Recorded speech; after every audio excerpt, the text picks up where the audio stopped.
Good morning. This is the Wisdom of Solomon, chapter 8, and the first four verses of chapter 9. But she reaches from one end to the other with full strength and orders all things well. I loved her and sought her from my youth. I sought to take her for my bride. I became enamored by her beauty. She glorified her noble birth by living with God. The sovereign Lord of all loves her, for she is initiated into the knowledge of God, and she chooses his works. But if riches are a desired possession in life, what is richer than wisdom, which makes all things? If understanding is effective, who more than wisdom is an architect of things that exist? If a man loves righteousness, the fruit of wisdom labor the fruit of wisdom's labor are virtues, for she teaches soberness, understanding, righteousness, and courage. There is nothing in life more profitable for people than these. And if anyone longs for wide experience, she knows the things of old and infers the things to come. She understands the subtleties of speeches and interpretations of dark sayings. She foresees signs and wonders and the issues of the seasons and times. Therefore, I determined to take her to live with me, knowing that she is one who would give me good counsel and encourage me in cares and grief. Because of her, I had glory among multitudes and honor in the sight of elders, though I am young.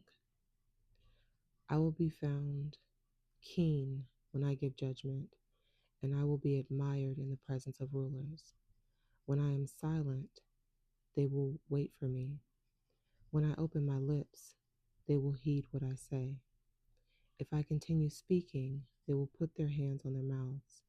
Because of her, I will have immortality and leave behind an eternal memory to those who come after me. I will govern peoples. Nations will be subjected to me. Dreaded monarchs will fear when they hear of me. Among the people, I will show myself to be good and courageous in war. When I come into my house, I will find rest with her, for conversation with her has no bitterness, and living with her has no pain, but gladness and joy. When I considered these things in myself, and thought in my heart how immortality is in kinship to wisdom, and in her friendship is good delight, and in the labors of her hands is wealth that doesn't fail, and understanding is in her companionship, and great renown is having fellowship with her words. I went about seeking how to take her to myself. Now I was a clever child and received a good soul, or rather, being good, I came into an undefiled body.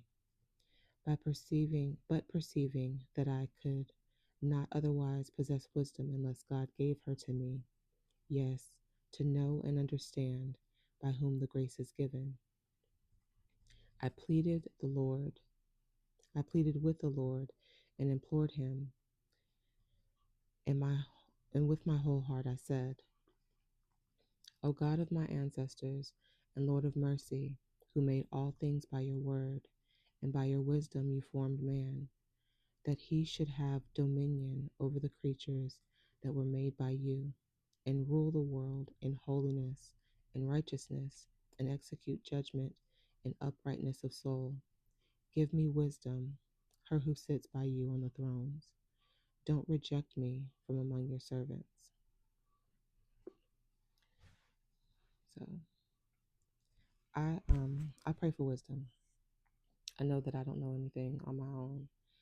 Um, so I ask God for wisdom, for strategy, for just various things that I know that only He can give to me.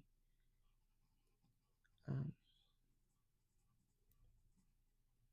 yeah, so seek God.